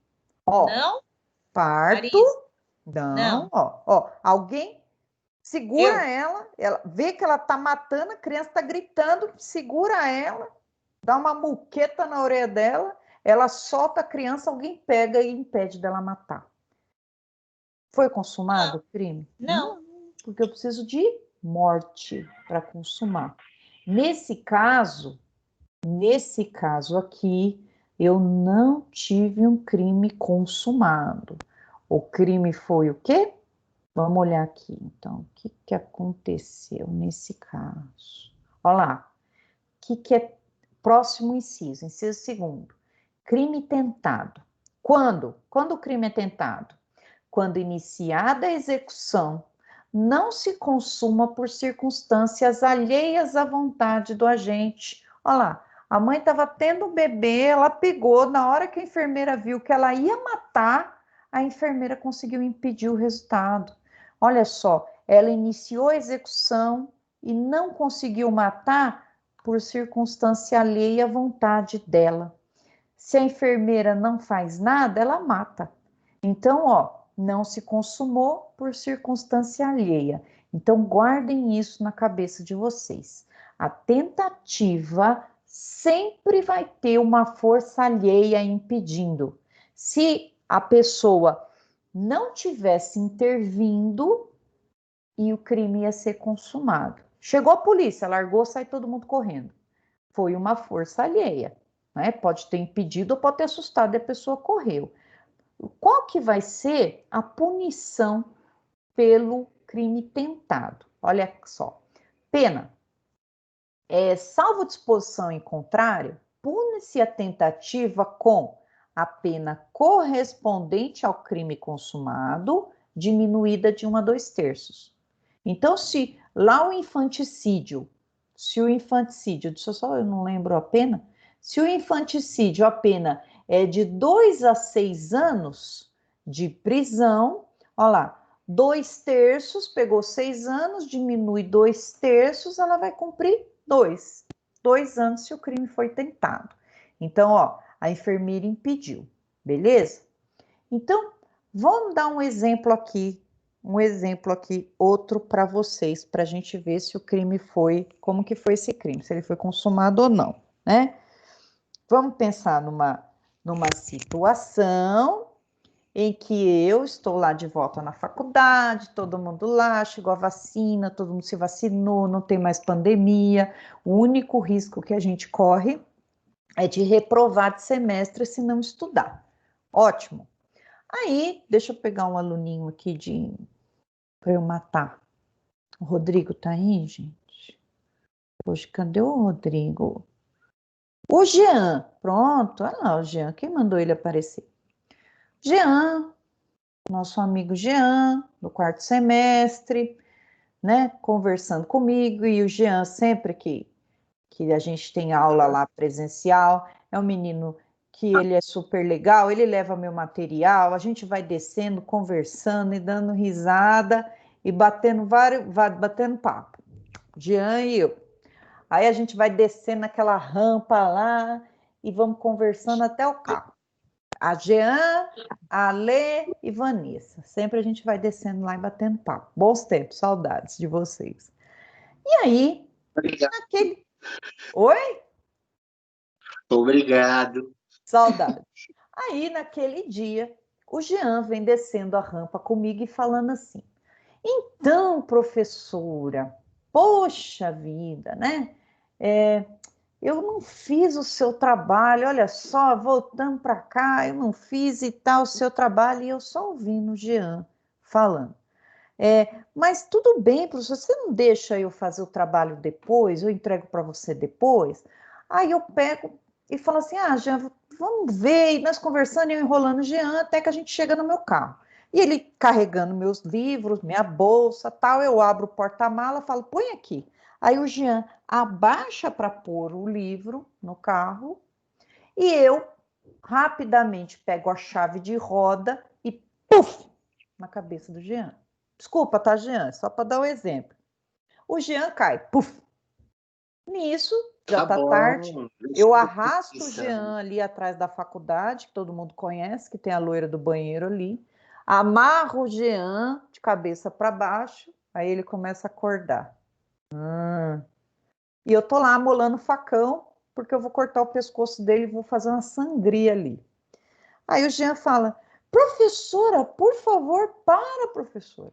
Eu, não, tudo bem, eu fico sem nota, não precisa me matar por causa disso, de ficar pedindo para entregar trabalho depois. Olha a dica que eu tô dando, né? Não precisa me matar, professora. Eu falo, não, Jean, que isso? Você não entregou no prazo, depois fica atrás de mim, me enchendo a paciência, querendo entregar depois, eu vou te matar sim. Aí o Jean fala, não, professora, não faz isso, por favor. Olha aqui, a minha cabeça está com afundamento de crânio, eu não vou falar nada, eu vou para casa, põe um band-aid. Eu falo, tá bom, Jean, você não vai ficar enchendo o saco com esse trabalho? Não. Então tá bom, vou lá, tiro o Jean da corda e o Jean vai embora e não pede mais para mim desistir. Não matei Jean, Jean vai todo contente para casa porque não foi dessa vez que eu ceifei a vida dele. Jean foi embora. Pergunto, esse crime foi consumado? Eu queria matar Jean. Ele foi consumado? Não. Não. Jean foi embora. Foi embora inteiro. Só um pedacinho de afundamento de crânio, mas tudo bem. Tadinho do Jean. Tadinho. Não, vocês não conhecem Jean. Jean, né? Mas tudo bem. Deixa que depois eu resolvo com ele. Que eu afundo o crânio dele. Aí, foi tentado? Valendo R$1.000. Cadê a Márcia? Foi tentado? Foi tentado! Vou desligar essa live agora. Tô aqui, não quero saber de dívida para mim hoje, hein? Tentado. Quando você não começou. Mas você não iniciou a execução, você só não consumou, mas você iniciou. A execução. Eu ia matar. Eu estava com a faca aqui, ó. Já estava iniciando, já está iniciando a execução. Eu ia matar ele de ponta cabeça. Veja. Não, você tentou. Ah, tá. Não foi por vontade. Circunstâncias alheias à vontade do agente. Entendi. Gente, leiam aqui. Quando o crime é tentado, quando iniciada a execução, eu já estava ali para matar ele. Não se consumou o crime por circunstâncias alheias à minha vontade. Vamos pensar que o Jean tá lá de ponta cabeça, coitado. Agora, como eu consegui colocar o Jean lá? Eu não sei, porque ele tem 2 metros de altura. Não sei, eu consegui pôr o Jean de ponta cabeça amarrado, já bambo por causa da batida na cabeça. A hora que eu tô passando a faca, ele acorda e diz que não vai me amolar e eu desisti. Quando eu desisto, pessoal, não é tentativa. Não é tentativa. O que é, professor? Vamos lembrar? Tentativa é só quando alguém impede que eu faça o resultado. Por exemplo, se alguém chegasse lá na hora, né? Exatamente. A polícia chegou, o couro levou, encano entrou e ela não te quer mais. Não foi por sua livre e espontânea vontade. Isso é tentativa, pessoal. Tentativa seria se o diretor da faculdade aparecesse ali, ou o guarda, o seu Pedro, que fica lá na frente, nosso amigo, chegou, professor. Isso é tentativa. Eu só não consumei porque alguém me impediu. Qual que vai ser, então, hein, pessoal? Apresento para vocês, então, tadã! Desistência voluntária e arrependimento eficaz. Olha só. Esses 2 artiguinhos aqui, pessoal, que vai tirar a gente da caverna. Porque o leigo, que não é o nosso caso, porque a gente está aprendendo aqui na faculdade, vai achar que tudo que não é consumado é tentado. E tem gente que chega com essa ideia na OAB e não é.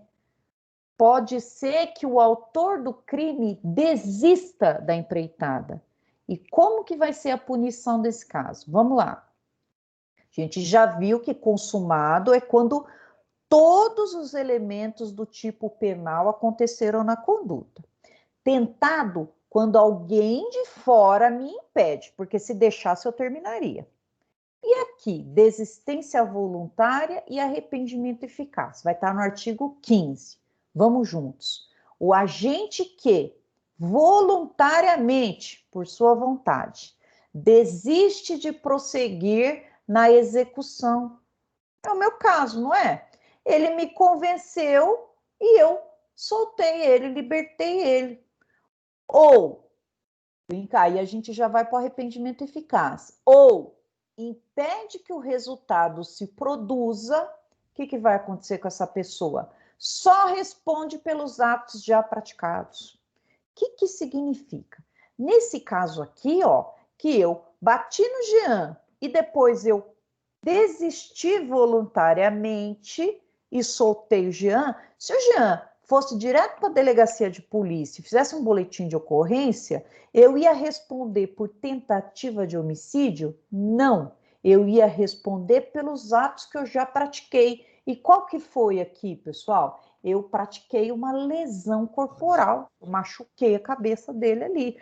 Pode ser também um constrangimento ilegal, quando eu amarrei, mas eu não vou responder por tentativa de homicídio. Vejam que a pena vai ficar pequenininha, porque na lesão corporal a pena é bem menor do que na tentativa de homicídio. Professora. Pode falar. E quando, vamos supor, eu Nossa, eu não pego estou uma arma de ouvindo, gente. fogo... Oi, tá me ouvindo? Não! Tá me ouvindo agora? Agora tô. Oi? Agora sim. Então, quando eu pego uma arma de fogo, por exemplo, descarrego ela em cima de uma pessoa, 38, 5 tiros, erro todos. Não houve nenhuma força alheia aí, porque não tinha ninguém ali para me fazer parar. Eu descarreguei e ele simplesmente não pegou os tiros nele. E também não houve a desistência, não houve arrependimento. Tentativa. A Mas circunstância alheia à sua vontade foi sua má pontaria ou foi a vontade divina? Tentativa de homicídio. Tem um artigo sobre isso? Artigo 13, eu acho, artigo 13 do Código Penal, que é o que a gente viu agora. Acontece muito, isso acontece muito. Acontece. Aqui, ó. Artigo 14, desculpa, não é o 13. Olha lá. Tentado crime, quando iniciada a execução, começou a atirar, o crime não se consuma por circunstâncias alheias à sua vontade. A falta de pontaria é uma circunstância alheia à vontade, eu queria acertar, mas aconteceu alguma coisa, a arma picotou, a bala, não funcionou. Então é tentativa. Sai o tiro. Ah, não pegou. Não é? Professor, ele pode responder por porte ilegal também? Concordo, mas... Se a arma for ilegal, sim. Não entendi. Eu não concordo, mas aceito. Tá bom, tem esse direito. Todo direito. Professora. Né? Busca uma tese que concorde com você, é ótimo. É assim que a gente estuda. Vamos continuar. Professora. Pois não. No caso, se tem um cidadão que ninguém gosta dele e tem duas pessoas querendo matar ele, as duas pessoas vão armadas, os dois atiram e o cidadão vem a óbito. Aí como é que decide? Olha só, nós vamos aprender isso em nexo de causalidade. Se der para descobrir quem matou pelo exame da arma, um vai responder por homicídio, pelo exame da bala, né? Um vai responder pelo homicídio e o outro vai responder por tentativa de homicídio. Se os dois estavam em comum acordo, em concurso de agentes para matar aquela pessoa, os dois vão responder por homicídio, já que tinha um liame subjetivo anterior, ou seja, já que os dois combinaram de matar. Se não tinha, os dois não se conheciam, aquela pessoa estava ali, os dois odiavam, chegaram e atiraram, tem até um exemplo no livro do Nelson Hungria, que vai dizer o seguinte, se não tiver como descobrir qual dos dois, da arma dos dois, partiu o tiro e ele morreu, os dois respondem por tentativa. Mesmo o cara tendo morrido. Eu preciso de materialidade e autoria.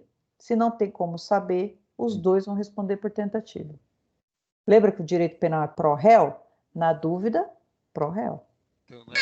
Professora, então quer dizer que que nem o Ademir falou, foi lá, os dois atiraram. Não sei se foi o Ademir quem foi que falou. Os dois atiraram. Aí fez a balística, as balas dos dois revólveres. Então, eles continuam na dúvida? Sim, se tem a bala dos dois ali, se conseguiu identificar quem matou, ou as duas balas atingiram o peito, a zona que a gente fala do garrafão, as duas balas podem ter tido ferimentos mortais, os dois vão responder por homicídio. Se não tiver como saber quem dos dois que produziu a morte, aí são duas tentativas de homicídio. Tá. Está no livro lá do Nelson Hungria. Mas não é disso que a gente está falando, isso é nexo causal. Vamos continuar aqui no resultado. Prestem atenção para a gente terminar aqui, falta pouco. Diferença que a OAB pede entre nexo causal mais para frente, entre desistência voluntária e arrependimento eficaz. Tem uma diferença sutil aqui. O resultado é o mesmo. Qual que é o resultado? Só respondo pelos atos praticados. Só respondo pelos atos praticados. Mas qual que é a diferença aqui? A OAB sabe a diferença, a gente tem que saber. Na desistência voluntária, ó, tá ali a cena do Jean de ponta cabeça, eu vou matar e eu desisto. Eu falo assim, deixa pra lá então, solto ele e deixo ele embora. Ele sobrevive. No arrependimento eficaz, vejam esse nominho, arrependimento eficaz. Eu começo a execução do crime, como eu comecei na desistência, só que essa pessoa se machuca e pode morrer. Para que tenha o arrependimento eficaz, eu tenho que ter uma ação salvadora. Guardem esse A de arrependimento com ação salvadora. É assim que eu vou lembrar. Então, vamos continuar lá no meu exemplo.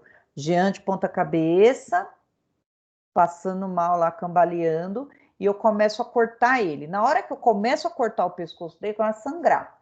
Aí eu penso, eu vou matar esse menino só por causa que ele me pediu para entregar o trabalho depois? Ah, não, é muito desproporcional. Não vou matar ele, ele ainda está desacordado, totalmente indefeso. Jogo ele no ombro, levo ele ali pronto-socorro, pertinho da Anhanguera. E vou lá, levo ele, jogo ele lá no pronto-socorro e vou embora.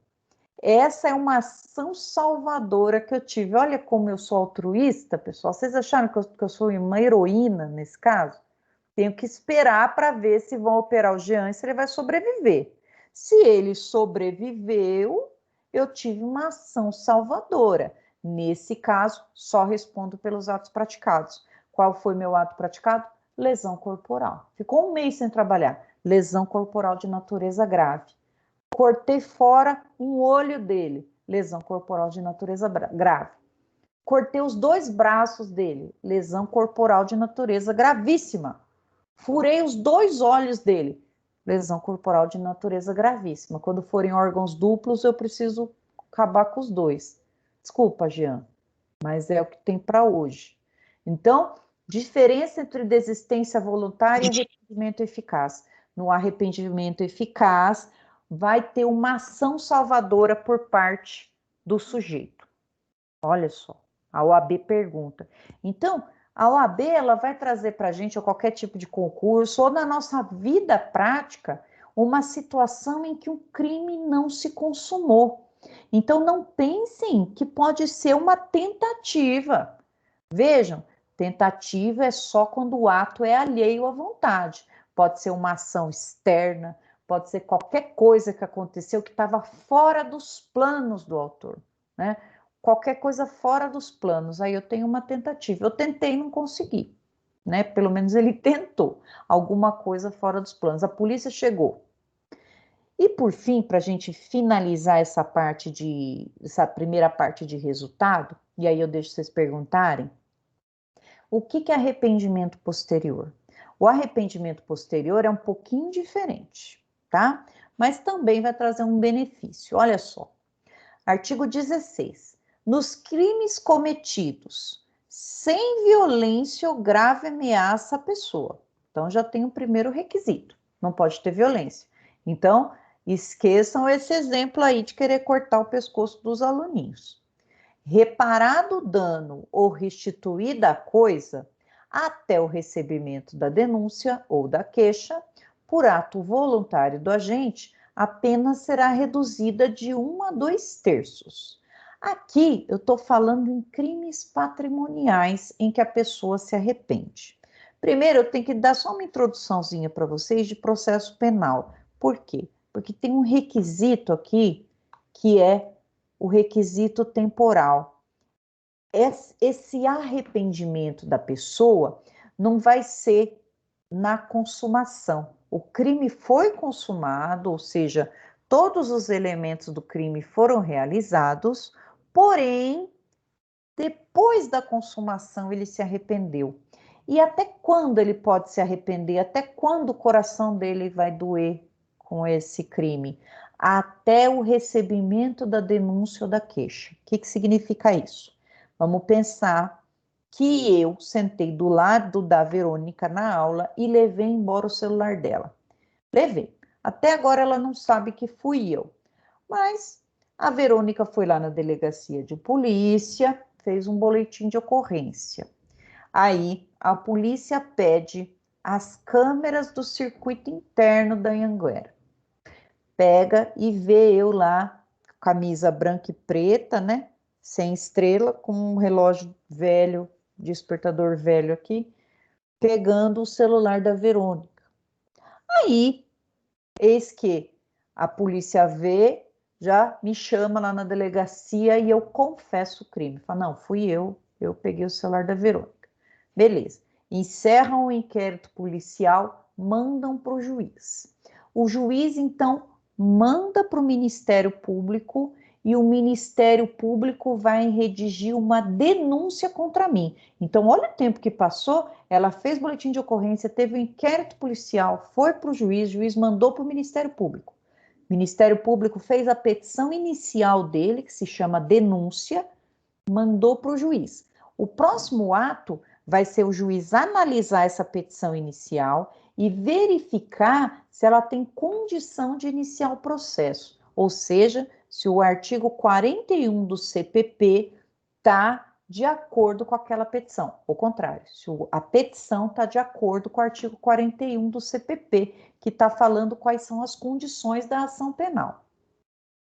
Nesse momento, se o juiz entender que sim, ele recebe a denúncia. Vamos colocar aqui, pessoal, no melhor dos mundos, 6 meses. Então, do dia que eu levei, vamos pensar que a gente está na Suíça, do dia que eu levei o celular da Verônica embora, furtei, até o recebimento da denúncia, eu tenho 6 meses para fazer isso, até o juiz receber. Mas, geralmente, demora muito mais do que isso. Vamos pensar aqui nessa situação. E o que vai acontecer? Vejam que esse crime foi sem violência ou grave ameaça à pessoa. O que eu faço? Até o recebimento da denúncia. Vamos pensar que na hora que o delegado me chamou, eu já vou, quem vai me chamar lá na delegacia, quem for me chamar, eu levo o celular dela e na hora que eles começam a perguntar, eu falo, tá aqui o celular dela, eu levei, mas eu não quero, eu estou devolvendo aqui. Então, eu reparei o dano, devolvi, né? Nesse caso, qual que vai ser a minha punição? Eu vou responder pelo crime de furto, porém, eu vou ter uma redução igualzinha da tentativa. Olha lá, a pena será reduzida de 1 a 2/3. Nós vamos aprender que na terceira fase da dosimetria, já que o crime foi sem violência ou grave ameaça, eu reparei o dano, eu me arrependi até o recebimento da denúncia, eu vou ter direito a essa diminuição de pena, essa causa de diminuição. Então, na hora que o juiz receber a denúncia, ele vai verificar que eu já reparei o dano. Então, na hora de sentenciar, ele vai reduzir de 1 a 2/3 a pena. Então, já aprendemos, então, o que é um crime consumado, o que é um crime tentado, o que é uma desistência voluntária, o que é um arrependimento eficaz e o que é um arrependimento posterior. Podem fazer perguntas agora, obrigada por não cortarem. Pode começar, galera. Deixa eu ver vocês aqui.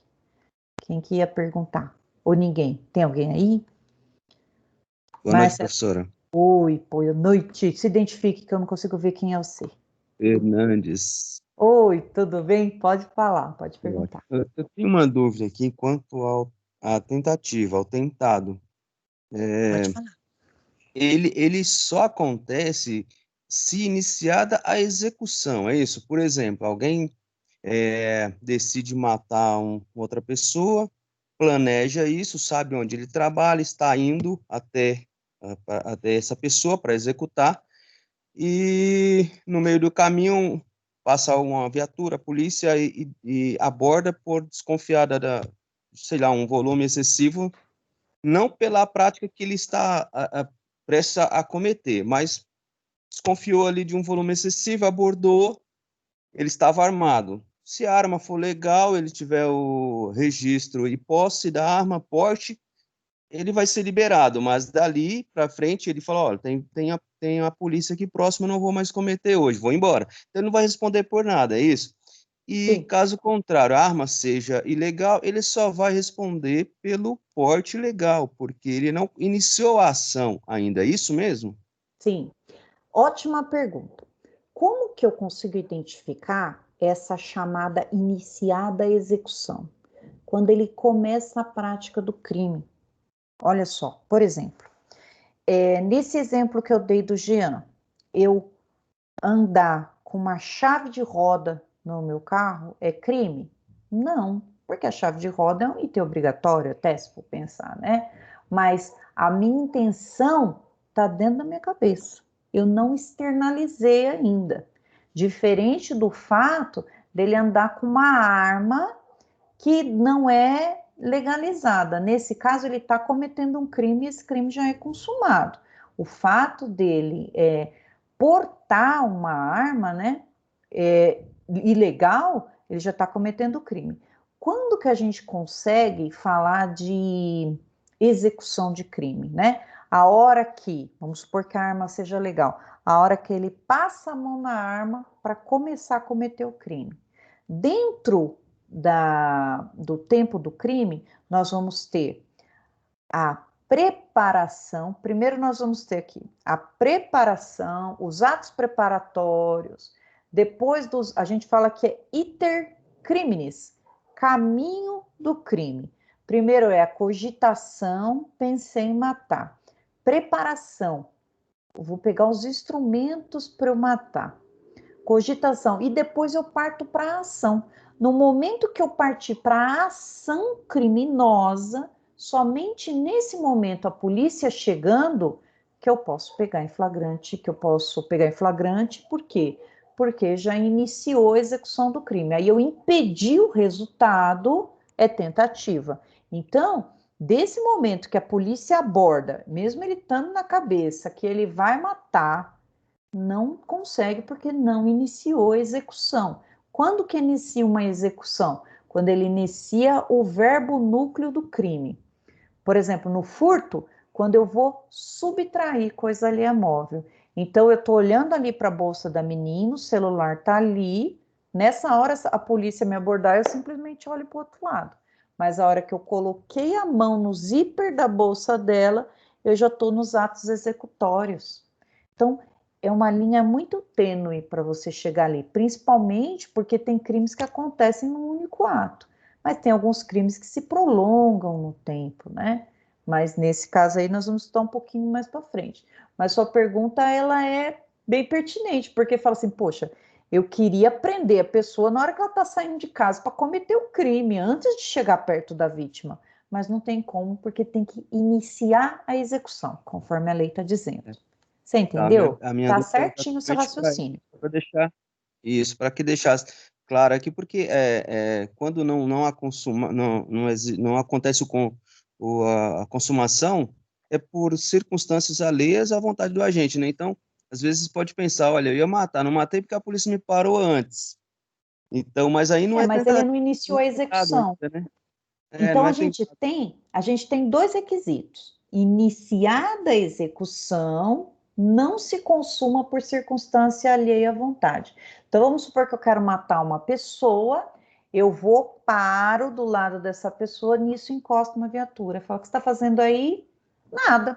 Então, eu não fiz por circunstância alheia, mas não tinha iniciado a execução. Iniciaria a execução a hora que eu puxasse a arma ou a faca ou o que fosse para iniciar. Então, eu preciso dos dois. Perfeito, professor, obrigado. Nada. Próximo. Já tá bem aí? Tá tudo bem? Fala, meu. Ô, Marisa, deixa eu ver se eu entendi, que nem na questão lá que os dois atiraram. Vamos dizer assim, eu Verônica. Essa fui daí lá. você esquece porque é no nexo causal que eu vou explicar, mas pode Poxa falar. vida, mas é uma dúvida grande. Pode Eu fui falar, lá, pode falar. Verônica, matei uma pessoa. Aí meu esposo, para me defender, fala que foi ele. Só que pericialmente não se consegue provar nem que foi um, nem que foi outro. Né? Então, E aí, na hora de confissão acusar, sozinha.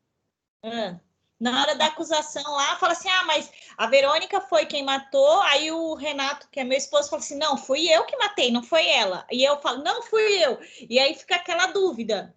Não tem como provar qual dos dois foi.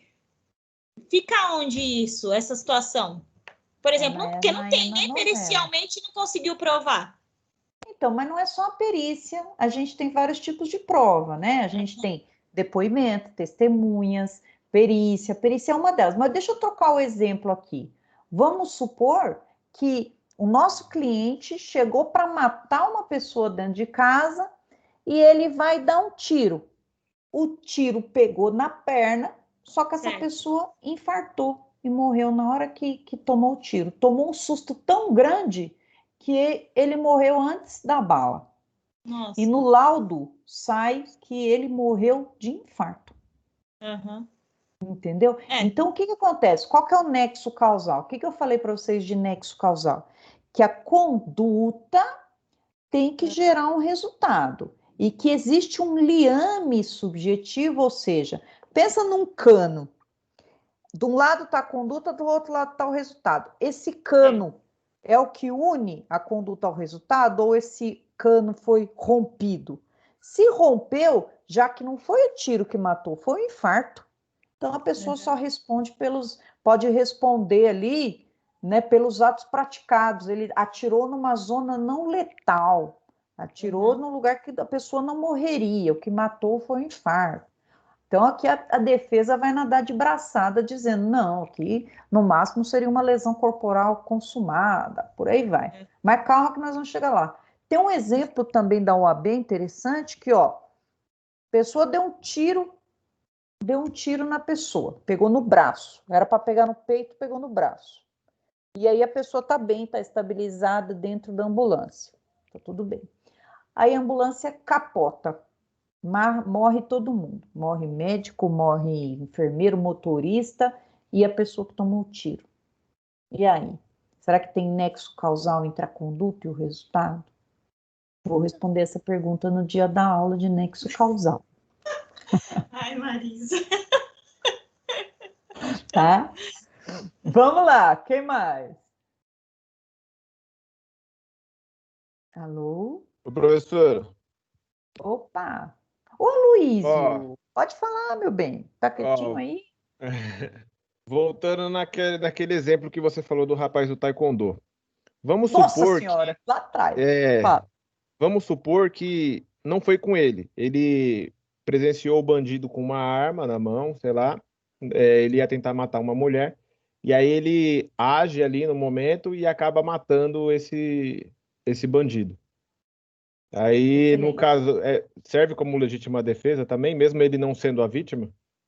Nós vamos aprender em legítima defesa nas próximas aulas, Aloysio, que a legítima defesa sempre pode ser própria ou de terceiros. Então, um terceiro pode agir em legítima defesa também para defender uma outra pessoa. Então, pode ser sim. Entendi. Legal. Obrigado. Vai lá depois, acho que é artigo... Deixa eu mostrar aqui. Acho que é 23. Acho que é artigo 23 do Código. Deixa eu ver aqui. Não sei de cor isso. Aqui. Não é o 23, tem legítima defesa, mas ele está um pouquinho mais para baixo. 25. Ó, vou ler aqui para vocês não estão vendo. Entende-se em legítima defesa quem, usando moderadamente os meios necessários, repele injusta agressão atual ou iminente a direito seu ou de outrem. Então, é legítima defesa própria ou de terceiro. Pode estar vindo tirar um direito seu à vida ou a vida de outrem, vida de outra pessoa. Então, certinho, seu raciocínio pode ser legítima defesa de terceiros também. Tá ok. O Henrique levantou a mão, Pro. Ó, Henrique. Oi. Então, deixa eu só tirar uma dúvida aqui rápido. Deixa. Numa situação nessa omissão de socorro, houve ali uma vítima de atropelamento, e aí geralmente aglomera-se, sei lá, 10 pessoas. O certo é Pouco, né? todo mundo socorrer. E de repente fica todo mundo olhando. Filmando. Só filmando, fazendo a live na hora ali ao vivo, no Insta. 10 palhaços, né? Todos espalhados.